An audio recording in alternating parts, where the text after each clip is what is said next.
मित्रों नमस्कार। Legal awareness program. मित्रों, मनुष्य के जीवन में स्वास्थ्य संबंधी ऐसी समस्याएं आ जाती हैं जिनके बारे में ये कह दिया जाता है कि भाई बीमारी तो लाइलाज हो गई। तो आज मैं ऐसी बात क्यों कह रहा हूँ और किस रेफरेंस में कह रहा हूँ? मैं आज इस रेफरेंस में भी बात कर रहा हूँ कि जब भी वैवाहिक जीवन की शुरुआत होती है तो बहुत धूम धड़ाके से बैंड बाजे के साथ में होती है, लेकिन इसमें कुछ परिस्थितियां ऐसी आ जाती हैं, कटु परिस्थितियां ऐसी आ जाती हैं, ऐसी समस्याएं बन जाती हैं जिनके के बारे में कोई सोच नहीं सकता।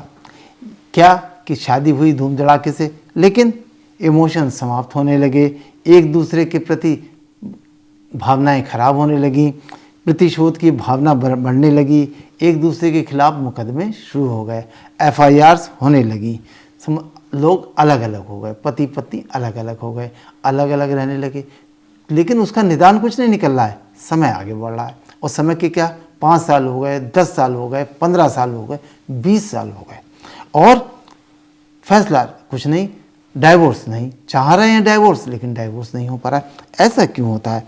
ऐसा इसलिए होता है कि जो मैंने शब्द कहा लाइलाज, वो लाइलाज है, लेकिन हर चीज़ की भी एक लिमिट होती है। हिंदू मैरिज एक्ट के सेक्शन 13 में कुछ परिस्थितियां बताई गई हैं, कुछ कंडीशन बताई गई हैं, दशाएं बताई गई हैं और क्या कहा गया है कि अगर हिंदू मैरिज एक्ट के अंतर्गत हिंदू कोई मैरिज है और उसमें ये समस्या आ रही है डाइवोर्स की, तो इन कंडीशंस के होने पर, इन ग्राउंड्स पर वो डाइवोर्स मिल सकता है, डाइवोर्स ले सकते हैं। लेकिन क्या होता है कि कुछ परिस्थितियां मैंने जो बताया लाइलाज, कि वो जो कंडीशंस बताई गई हैं, जो जरूरी शर्तें बताई गई हैं जिसके आधार पर वो डाइवोर्स ले सकता है, उससे अलग वो तो सब नहीं पूरी होती, लेकिन होती हैं। कैसे होती हैं कि उन कंडीशंस को बिना पूरा किए हुए पति पत्नी एक लंबे समय से अलग अलग रह रहे हैं और उनको डाइवोर्स नहीं मिल पा रहा है। तो ऐसी स्थिति में क्या किया जाए और ऐसी स्थिति का निदान कैसे निकले? तो इंडियन कॉन्स्टिट्यूशन में सुप्रीम कोर्ट ऑफ इंडिया को आर्टिकल 142 विद इन ब्रैकेट 1 के तहत ऐसी शक्ति प्रदान की है जिसके तहत वो ऐसी समस्याओं का जिनका निदान एक्ट में, कानून में जो शर्तें बनाई गई हैं उसके तहत नहीं हो पा रहा है, तो उन का निदान भी ऑनरेबल सुप्रीम कोर्ट अपनी इन शक्तियों का इस्तेमाल करके, प्रयोग करके कर सकता है। तो ऐसा कैसे हो सकता है और क्यों हुआ, ये इसको हम उदाहरण से समझेंगे। और ऑनरेबल सुप्रीम कोर्ट ने एक बड़ा ही महत्वपूर्ण, बड़ा ही इम्पॉर्टेंट अपना ऑर्डर दिया 1 दिसंबर 2023, अभी हाल में ही दिया है, और 1 दिसंबर 2023 आप नोट कर लीजिए। और ये क्या मामला है इस पर हम आगे अभी चर्चा करेंगे और जिसके फैक्ट्स हम बताएंगे, जिसकी कहानी बताएंगे, और उसके आधार पर हम सुप्रीम कोर्ट ने बड़ा ही जो इम्पोर्टेंट अपना निष्कर्ष निकाला वो क्या है, हम इस पर आपको बताएंगे। लेकिन इस आदेश में ऑनरेबल सुप्रीम कोर्ट ने 7 दशाएं कंडीशंस ऐसी बताई हैं, एक पैरामीटर बता दिया कि अगर ये पैरामीटर है, अगर ऐसी दशाएं हैं, तो इन 7 बातों पर विचार करके ऐसी जो स्थिति पैदा हो रही है वो कौन सी हो रही है, इरिट्रेवेबल जो स्थिति हो रही है उसके संबंध में। तो इस फैसले में ऑनरेबल सुप्रीम कोर्ट ने एक नई बात बताई इरिट्रेवेबल ब्रेकडाउन के बारे में। इस मामले में ऑनरेबल सुप्रीम कोर्ट ने एक नई बात बताई और उन्होंने कहा कि अगर ऐसी स्थिति साफ नज़र आ रही है कि ये शादी, ये जो उनका संबंध है, ये किसी भी स्थिति में नहीं चल पाएगा और एक तरह से ये इस स्थिति को प्राप्त हो चुका है कि अब दोबारा से एक्टिव नहीं हो सकता, लेकिन टेक्निकली वो डाइवोर्स भी नहीं हो रहा है, तो इसमें 7 दिशाएं उन्होंने बताई कि ये 7 कंडीशंस हैं। एक पैरामीटर बना दिया कि अगर इन 7 बातों पर, इन 7 पॉइंट्स पर विचार करने पे अगर ये मामला लगता है कि उसको कभी भी इसमें कोई आशा की किरण नहीं है, इसमें कोई भी रोशनी दिखाई नहीं पड़ रही है और अब ये केवल एक फॉर्मेलिटी भर रह गई है, तो इसको आर्टिकल 142(1) की पावर्स का इस्तेमाल करके इसको डाइवोर्स ग्रांट किया जा सकता है। बड़ा ही इंपॉर्टेंट ऑर्डर है। मित्रों, मामला कौन सा है? ये मामला है Rajesh Kumar Singh versus Suman Yadav, SLP civil number 5268, और ये ऑर्डर आया 1 दिसंबर 2023। अभी एकदम लेटेस्ट ऑर्डर आया है। अब हम इसके फैक्ट्स पे आते हैं, समझते हैं कि इसका मामला क्या है, इसकी कहानी क्या है। मित्रों, मैरिज 1999 में हुई, विवाद हो गया, दोनों पार्टीज अलग अलग हो गई। 2001 में लिटिगेशन शुरू हो गया, क्रिमिनल कंप्लेंट्स हो गई, इमोशनल फीलिंग समाप्त हो गई। IPC के सेक्शन 498A और 323 के अंतर्गत कार्रवाइयाँ शुरू हो गई। डॉवरी एक्ट की सेक्शन 3/4 की कार्रवाई हो गई। इवन यहाँ तक कि हस्बैंड को 2 महीने जेल में भी रहना पड़ गया। कन्विक्शन के विरुद्ध रिवीजन हाई कोर्ट में पेंडिंग है। मामले को ख़त्म करने के लिए बहुत सारे प्रयास किए गए जो कि नाकाम रहे।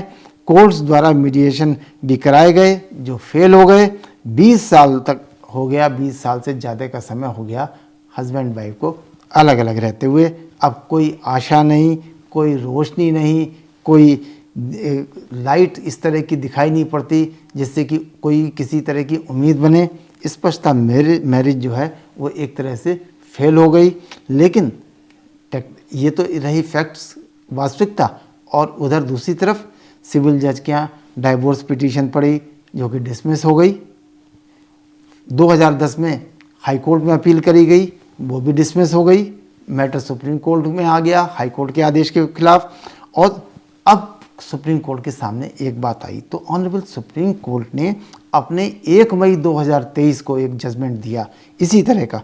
वो मामला कौन सा था, नाम बता देता हूँ। Shilpa Shailesh versus Varun Srinivasan, TP civil number 1118 of 2014। और ये फैसला आया 1 मई 2023 को। तो इसमें जो प्रिंसिपल लेट डाउन किया उसके आधार पर, जिसके मैंने फैक्ट्स बताए, इस केस को उन्होंने निपटारा किया। और इसमें क्या कहा, उसमें उन्होंने कहा कि अगर शादी में एक लंबा समय व्यतीत हो गया और एक साथ उसमें कोई आशा की किरण ये नज़र नहीं आती है कि कभी ये दोनों लोग एक साथ रह सकते हैं, कभी शादी कामयाब हो सकती है, लेकिन टेक्निकली वो डाइवोर्स नहीं हो पा रहा है। और डाइवोर्स ना होने की वजह से क्या है, एक शब्द उन्होंने बताया, इरिटेबल ब्रेक डाउन हो गया। तो ऐसी स्थिति में अब क्या किया जाए? तो क्या इनको ऐसे ही जीवन भर लटकाए रखा जाए? 20 साल तो हो गए अलग अलग रहते हुए और डाइवोर्स हो नहीं रहा है। तो ऑनरेबल सुप्रीम कोर्ट ने एक 7 कंडीशंस बताई और उन कंडीशंस को मैं आगे बताऊंगा। और उसमें ये कहा कि इन 7 पॉइंट्स पर विचार करके डाइवोर्स दिया जा सकता है। सुप्रीम कोर्ट अपनी जो पावर है, स्पेशल पावर, आर्टिकल 142(1) के तहत जो पावर्स प्राप्त हैं उनका इस्तेमाल करके डाइवोर्स ग्रांट कर सकता है। क्यों? क्योंकि हिंदू मैरिज एक्ट में जो कंडीशंस बताई गई हैं उन्हीं के आधार पर डाइवोर्स होता है। और ये वाली जो बात थी कि इरिटेबल ब्रेकडाउन की जो बात बताई थी, ये जो है ये उस कंडीशंस में आती नहीं थी। तो इसलिए ये पहली बार ये तय हुआ कि ऐसी ब्रेकडाउन की स्थिति में ये डाइवोर्स ग्रांट किया जा सकता है। तो अब हम चल रहे हैं उन 7 बातों पर जो कि इस फैसले में सुप्रीम कोर्ट ने बताई है। तो देखिए क्या है, मैं 1 बाय 1 पढ़ के सुनाता हूँ। पहला, विवाह के बाद दोनों पक्षों के एक साथ रहने की अवधि कितनी है, इस पे विचार किया जाएगा। दूसरा, जब दोनों पक्ष अंतिम बार एक साथ रह रहे थे, मतलब कितना टाइम हो गया दोनों को एक साथ रहते हुए। नंबर 3, पार्टियों द्वारा एक दूसरे और उनके परिवार के सदस्यों के विरुद्ध लगाए गए आरोपों की प्रवृत्ति, उनकी प्रकृति क्या है, किस तरह के आरोप उन्होंने एक दूसरे के परिवार वालों के खिलाफ लगाए हैं। नंबर 4, कानूनी कार्यवाही में समय समय पर पारित आदेश क्या हैं, जितनी भी कार्रवाइयाँ हुई हैं उनमें टाइम टू टाइम कोर्ट्स के क्या ऑर्डर हैं। नंबर 5, व्यक्तिगत संबंधों पर पड़ने वाला प्रभाव क्या पड़ रहा है, अगर ऐसी स्थिति बन रही है तो उनके संबंधों पर क्या प्रभाव पड़ रहा है। नंबर 6, अदालतों द्वारा जो मीडिएशन मध्यस्थता करने के प्रयासों का क्या परिणाम हुआ है और कब कब ये अदालतों द्वारा कराया गया है, कितनी बार हुआ है। और नंबर 7, दोनों में अलगाव की अवधि लंबी होनी चाहिए, 6 साल से अधिक होनी चाहिए। ये 7 पॉइंट बड़े इम्पॉर्टेंट हैं। इन पर विचार करने के उपरांत ही इसके तहत कार्रवाई की जा सकती है। तो उपरोक्त पे जब इन 7 पॉइंट्स पे विचार किया जाए तो एक बात और कही इस जजमेंट में, वो मैं पढ़ता हूँ, देखिए क्या कहा। The aforesaid factors this court clarified have to be evaluated keeping in view the economic and social status of the parties, including their educational qualifications, whether the parties have any children, their age, educational qualifications, and whether the other spouse and children are dependent, in which event, how and in what manner the party seeking divorce intends to take care and provide for the spouse or the children।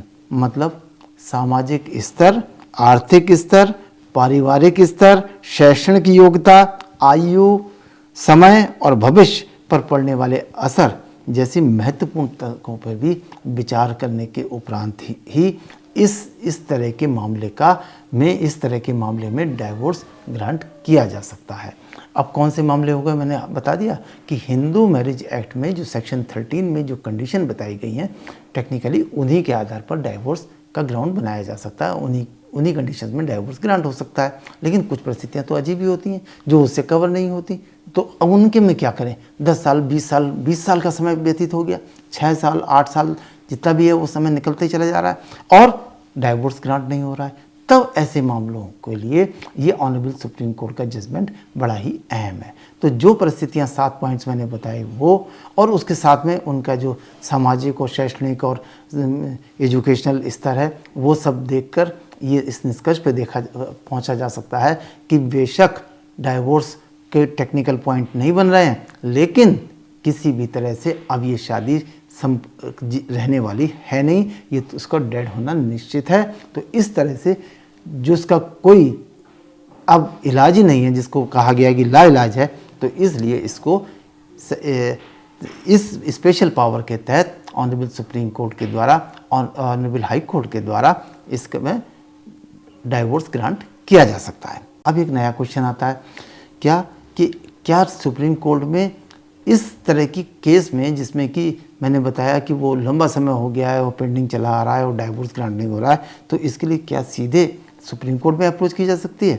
जी नहीं, supreme court में इसमें इस ground पे नहीं की जा सकती। High court के आदेश को सुप्रीम कोर्ट में जब चैलेंज किया जाता है और ऑनरेबल सुप्रीम कोर्ट जब उस पर विचार कर रहा होता है, तब ऐसी परिस्थितियां सामने से दिखाई पड़ती हैं। और अगर कोर्ट इसमें समझता है कि अब इसमें कोई आशा की किरण नहीं है, तो वो अपनी स्पेशल पावर्स का इस्तेमाल करते हुए, आर्टिकल 142(1) की पावर्स का इस्तेमाल करते हुए डाइवोर्स ग्रांट कर सकता है। इसी तरह से जो फैमिली कोर्ट का ऑर्डर है, उसको जब चैलेंज किया जाता है हाई कोर्ट में, तो हाई कोर्ट में भी इस तरह की पावर्स को इस्तेमाल करके, इस तरह की पावर नहीं, तब हाई कोर्ट जो है वो अपने उस अपील को सुनते समय इस तरह का जो रूलिंग सुप्रीम कोर्ट की आई है, इसके ग्राउंड पर अपना फैसला दे सकता है और वो डाइवोर्स ग्रांट कर सकता है। तो मित्रों, बहुत ही इंपॉर्टेंट जजमेंट आ गया, लेटेस्ट जजमेंट था। ये इम्पॉर्टेंट है कि किस निगाह से, ये जागरूकता के लिए कि बहुत सारी ये समस्याएं आजकल के समाज में ज़्यादा हो गई हैं और लोग बहुत परेशान हैं। तो उनकी परेशानी को समाप्त करने के लिए सुप्रीम कोर्ट का ये जजमेंट आया, तो मैंने सोचा कि आप तक जल्दी से जल्दी इसको पहुंचाया जाए और अपने समाज में, अपने परिवार के, अपने सहयोगी लोग, इन सबको इसको अवगत कराइए। जो जिस तरह की समस्या से में फंसा हुआ है, अगर उसकी हेल्प हो सकती है तो इससे बढ़िया कोई काम नहीं हो सकता। मित्रों, मुझे उम्मीद है कि आज का ये वीडियो आपको निश्चित रूप से पसंद आया होगा। नमस्कार।